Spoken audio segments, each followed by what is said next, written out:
गैर इस्लामिक काम जो हमेशा मना है वो इस महीने में भी मना है। मुहर्रम से इस्लामिक नए साल की शुरुआत होते ही एक बार फिर बहस छिड़ गई है और मामला यह उठ रहा है कि ढोल बजाने से लेकर ताजिए बनाकर सड़कों पर जुलूस निकालना इस्लाम में हराम काम क्यों है। इस पूरे मसले पर समाज के ओहदेदार मुफ्ती अबरार साहब ने एक बयान जारी किया है और साफ लफ्जों में कह दिया कि हाँ, ताजिए निकालना और ढोल बजाना इस्लाम में ऊंचे दर्जे का गुनाह है, इससे मुसलमानों को परहेज करना चाहिए। मुहर्रम की 9 और 10 तारीख को अच्छे काम करने की बहुत हदीसें हैं जिन पर मुसलमान अमल नहीं करता। गैर इस्लामिक काम जो हमेशा मना है वो इस महीने में भी मना है, चाहे वो ढोल ताशे हों, चाहे वो डीजे बाजे हों या और कोई ऐसी गैर इस्लामी रस्म व रिवाज जिसकी शरीयत में इजाज़त नहीं है, इन महीनों में भी उसकी इजाज़त नहीं है, हमें उससे परहेज़ करना चाहिए।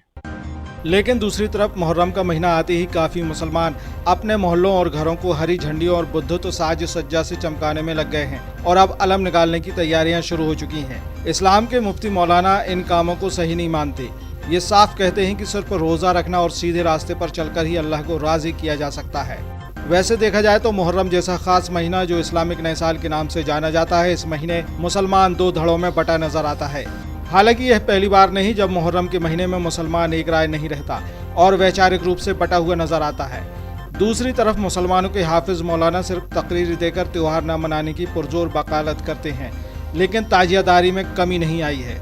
मुफ्ती अबरार साहब ने साफ तौर से कह दिया कि जो मुसलमान ये सब गुनाह करने में लग जाते हैं उनसे कुछ समय के लिए दूरी बनाकर रखा जा सकता है, यानी कुछ समय के लिए ऐसे लोगों का बायकॉट किया जा सकता है।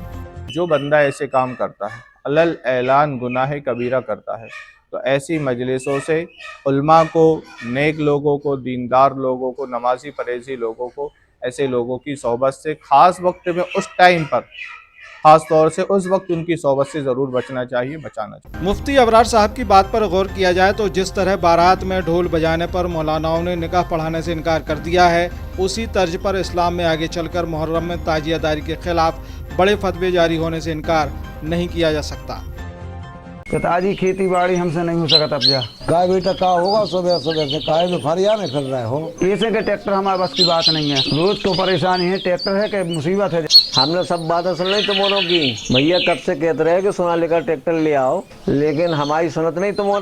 हमारी फसल देख लो, तुम्हारे खेत से लगी है, फिर भी अंतर देखो कितनों है। भैया हमारी सराय मानो, खेत में सोनालिका ट्रैक्टर ले आओ। इनमें का खूबी है जरा बताइयो। सोनालिका ट्रैक्टर का हर कल पुर्जा हैवी ड्यूटी है। सोनालिका को अन्य ट्रैक्टरों के मुकाबले लंबी उम्र, सबसे कम टाइम में सबसे अधिक तरक्की करने वाली जो कंपनी है वो सोनालिका है।